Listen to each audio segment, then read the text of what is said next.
Yo, what's up, y'all? It's your boy Dante back again with another video, man.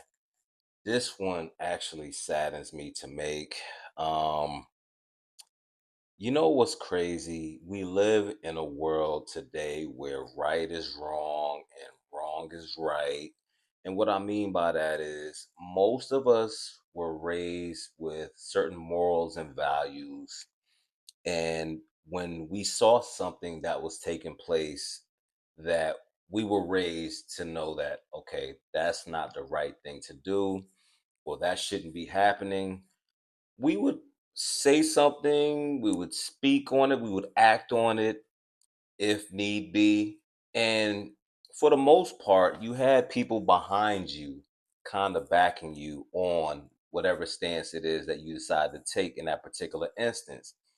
But now it's like you see something that everyone can clearly see is not right, and you call it out. You got people telling you to mind your business. You got people telling you let people live.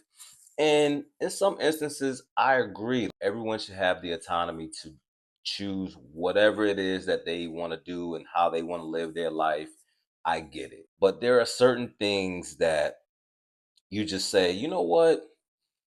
I wouldn't raise my kids to do stuff like that. There's certain things that you just know, like, okay, it ain't cool.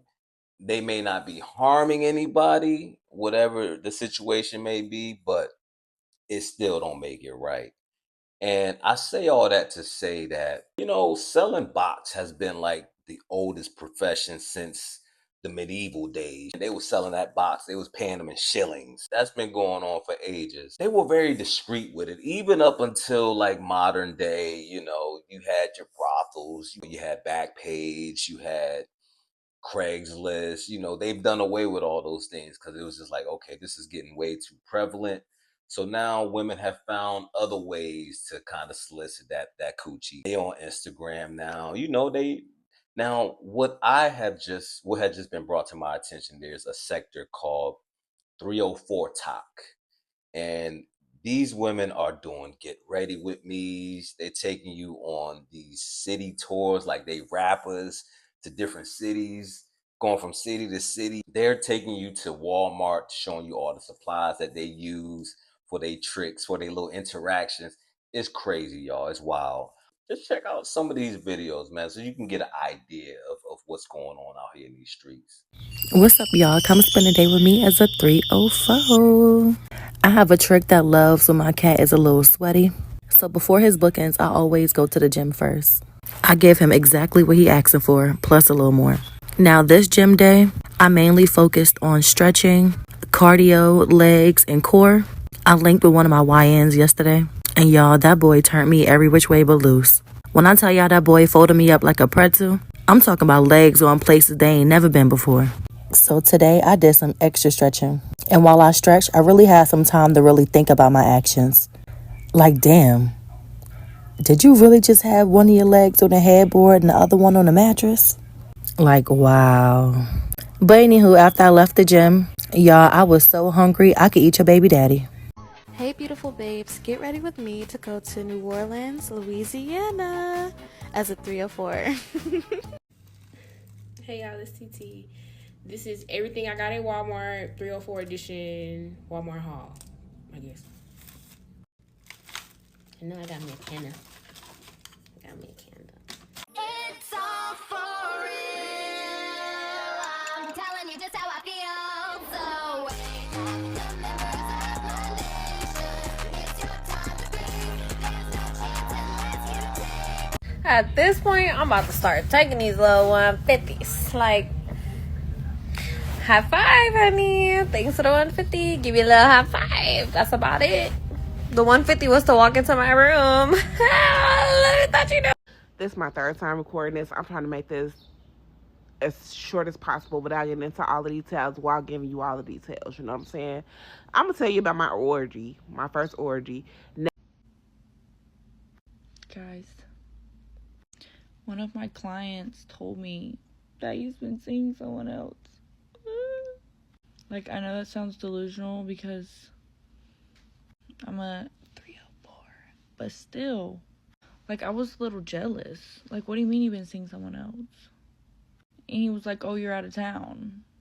So, you can't wait for me to come back? I don't wanna let you down. I don't wanna let you down. I don't wanna let you down. I don't wanna let you down.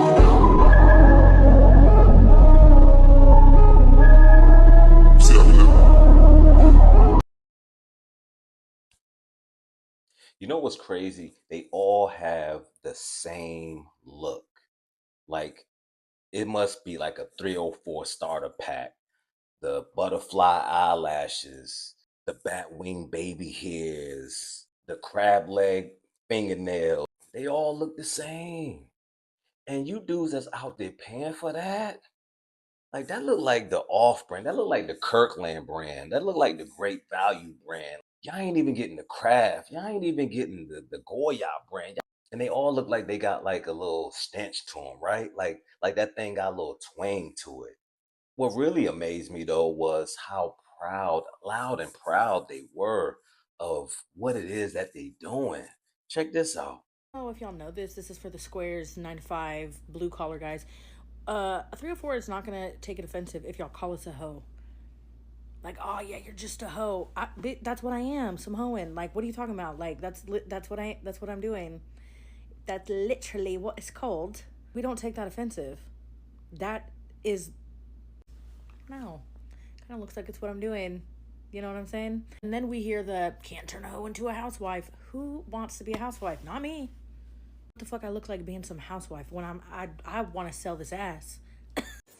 Okay, so this is the story time about how I became a 304. I was living in Houston with my mother-in-law, and my baby dad is a weirdo, so I ended up moving from staying with his mom to back to Dallas. And I was staying with my cousin for a little bit, and then I ended up having to leave there. I ended up going to a shelter, y'all. Like, I ain't never went to no shelter before until then, and that right there, like, I ended up getting into a fight in a shelter and I got kicked out. I met this girl in the shelter, was supposed to be my friend, but this bitch, she was like, oh, I know this nigga that you could fuck with, his name's so-and-so, and basically, he could put you on to get some money. I started walking the blade, working, the ads and stuff. I done been to a lot of states, like, I done been traveling to a lot of places, and I love being a 304, y'all. Like, I ain't gonna lie, I don't know if I would ever go back to really ever actually having another job. Like, it's in me and it's on me. Okay, y'all can say, oh, she a hoe. This is a big one, not the little one. Remember that. I try to have empathy for stuff like this because it's like, where did these young ladies go wrong? Like, was the father not in the house? Was there like some sort of traumatic experience that kind of pushed them in that direction? And there's one video that I came across where the father actually had to have a sit down with his daughter about, you know, what it is that she's partaking in. And she flat out asked him, how does he feel about it? Check it out. So how do you feel that your daughter's a 304 and a stripper? I'm ashamed, embarrassed, disgraceful. That's it? Well, there's a lot more I could say, but we want to hear it. That's it? You're not recording, are you? No. There you are. That's rough. And how do you even answer that question as a father? Now, me personally, I don't know if I can share how I feel about it to my daughter just unsolicited like that. And hopefully, God forbid, we never get to the point where she's partaking in that type of activity where we have to sit down and even have that conversation. But have she, let's say for the sake of conversation that we're having now, she asked my opinion on it. I'm going to flat out tell her the truth. This is how I feel. I think it's crazy what you're doing, and I think you should stop. But I think that the reason why she wanted to have that conversation with her father it's for clout. Because first of all, why would you record it and then upload it? So for me, like, that's a conversation y'all have amongst yourselves in private if you really want to know how your father felt about it. And granted, I don't know what their relationship is. I don't even know if he was involved in her life growing up. But just speaking from my perspective, if that was my daughter, I would probably feel like I failed as a father if that was the direction that my daughter decided to take. Y'all let me know what y'all think in the comments, man. I know there's gonna be some people that say, well, she's not hurting anybody, is this, that, and the third. But ask yourself, would you be okay if your daughter grew up and that was the route she decided to take? Y'all let me know in the comments, man. Peace.